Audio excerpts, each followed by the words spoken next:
Halo, selamat datang di Dapur Yuli. Hari ini saya mau berbagi lagi dengan teman-teman untuk membuat roti tawar fully gandum dengan versi yang bukan kotak ya. Jadi ini versi roti tawar yang agak tinggi sedikit ya. Rasanya tuh pasti enak banget dan juga ini pakai proses prefermentasi yang bikin roti ini lembut sekali. Yuk langsung aja kita buat ya. Nah teman-teman, untuk membuat roti proses prefermentasi kali ini roti yang khusus banget yaitu full gandum, 100% gandum ya teman-teman. Dari proses prefermentasinya juga dari tepung gandum. Nah di sini saya sudah sediakan bahan untuk membuat biangnya atau preferments-nya ya. Nah preferments-nya terdiri dari untuk bahan preferments-nya di sini udah ada 100 gram tepung gandum ya. Lalu juga ada 100 ml air dan 3/4 sendok teh yeast. Nah ini kita campur semuanya, bahannya jadi satu seperti ini. Kita jadikan adonan ya. Adonannya adonan yang lembut ya nanti ya teman-teman. Nah ini sedikit demi sedikit kita masukkan si airnya. Kalian bisa pakai susu juga, tapi kalau saya biasa bikin adonan biang pakai air aja ya. Nah ini nanti kita aduk-aduk sampai dia membentuk adonan ya.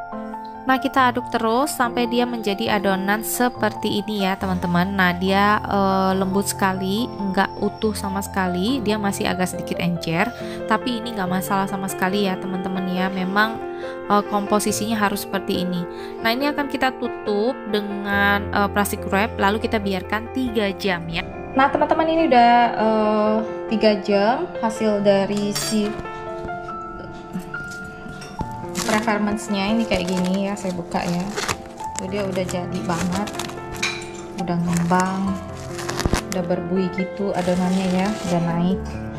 Nah ya, nah ini kita tuh lihat tuh, kita jadikan satu dulu. Saya akan jelaskan ke teman-teman untuk adonan utamanya. Di sini ada 235 gram tepung gandum, langsung saya taruh di sini. Di dalamnya tadi saya udah kasih 30 gram gula pasir ya, lalu saya akan kasih 1 butir telur. Pastikan telur kalian seger ya. Juga yeast saya akan kasih 3/4 sendok teh lagi ya. Jadi totalnya itu lebih kurang kayak 1,5 gitu ya. Siapkan 110 ml susu ya, saya pakai susu UHT. Kalau kalian mau pakai air putih biasa juga boleh. Lalu di sini ada 40 gram butter. Saya pakai butter aja akhirnya karena anak saya lebih suka pakai butter. Lalu setengah sendok teh garam ya. Kalian bisa ganti butter dengan minyak goreng. Nah jangan lupa kalian juga masukkan si fermentasinya itu ke dalam adonan ini ya. Jadi bisa langsung diaduk bareng gitu.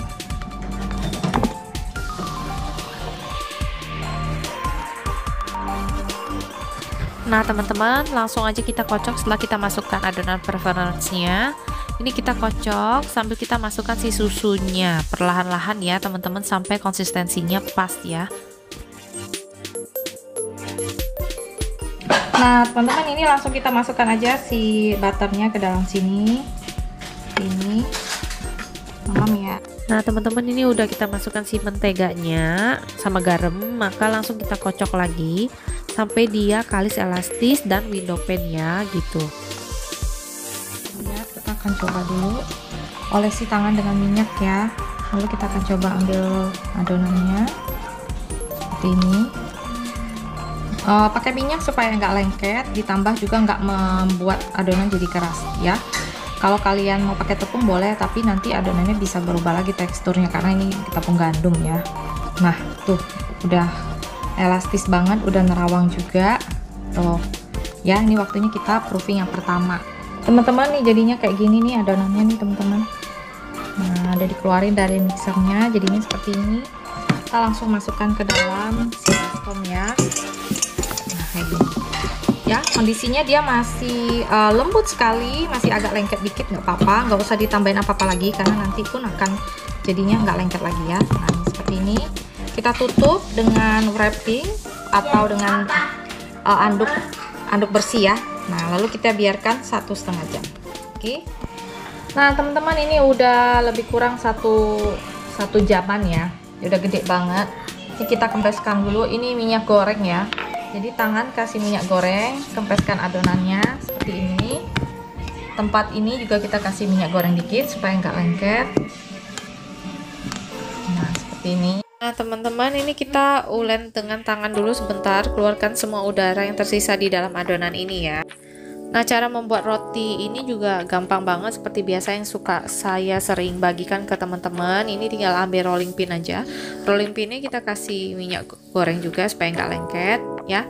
Nah, lalu kita akan gulung atau giling si adonannya. Nah, seperti ini ya teman-teman, ini kita gulung dari tengah ke bawah, tengah ke atas, lalu tengah ke samping kiri, tengah ke samping kanan, sampai ukurannya presisi sedikit. Nah, lalu kita lipat dulu ke kiri ke kanan seperti ini, kita balik posisinya, lalu kita gulung kembali. Ini fungsinya supaya padat ya rotinya ya, jadi nggak ada rongga-rongganya gitu teman-teman.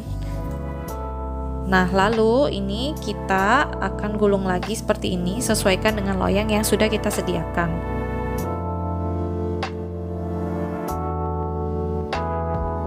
Nah, ini kita giling terus sampai ukurannya sesuai dengan loyangnya. Nah, seperti ini teman-teman, ini udah pas dengan loyangnya, ukurannya langsung kita gulung ya. Ini kita lipat dari ujung atas dulu kalau saya, dimasukkan ke dalam seperti ini ya, lalu diputer, dimasukkan ke dalam sedikit, diputer lagi, dimasukkan ke dalam lagi, digulung, lalu digulung terus sampai posisi di akhirnya seperti ini. Nah, di akhirnya adonannya kita pipihkan sedikit supaya kita bisa jepit-jepit dia punya adonan ya. Nah, seperti ini ya teman-teman, langsung kita gulung. Ini kita jepit-jepit bagian pertemuannya atau bagian sambungannya seperti ini supaya rotinya bisa mekarnya dengan sempurna dan padat ya. Nah, ini seperti ini kita bisa perbaikin bentuknya supaya rata sama rata gitu. Baru kita masukkan ke dalam loyangnya. Nah, masukkan ke dalam loyang, posisi sambungannya itu di bagian bawah ya teman-teman, supaya jadinya cantik juga ya. Oh iya, kali ini saya pakai loyang ukuran 24 ya teman-teman, 24 dikali 7 cm dan tingginya juga 7 cm ya. Nah, seperti ini. Nah, ini kondisinya tidak ditutup ya, jadi nanti dia bisa mekar dengan bebas gitu ya. Nah, setelah ini kita akan tutup dengan serbet yang bersih juga di atasnya. Kita biarkan sampai dia ngembang kedua kalinya atau proofing yang kedua selama lebih kurang 30 sampai 40 menit gitu ya teman-teman. Nah, teman-teman, setelah lebih kurang 30 menit ya, ini udah jadi, udah ngembang banget seperti ini. Ini akan saya oles dengan susu evaporate atau susu UHT kalau kalian nggak punya. Ini permukaannya dioles supaya lebih shiny aja nanti ya. Nah, ini siap kita panggang. Nah, ini saya udah masukkan ke dalam oven. Kita panggang di suhu 190 derajat selama lebih kurang 30 sampai 40 menit tergantung oven kalian masing-masingnya. Nah, teman-teman, ini udah jadi, udah sekitar 40 menit. Udah merah banget. Langsung kita oles dengan butter atau mentega ya. Langsung kita balik ya. Harus langsung dibalik.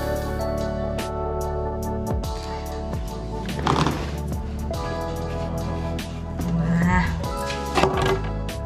ini, kita biarkan sampai dia benar-benar set ya.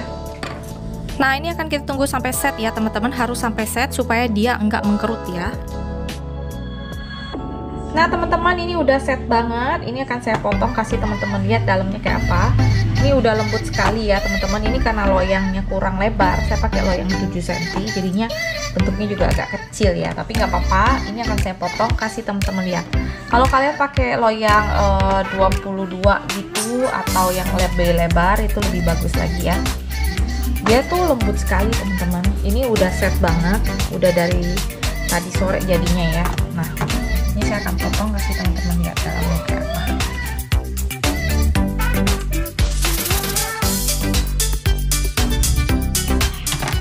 Nah, itu udah cakep sekali, udah lembut banget tuh.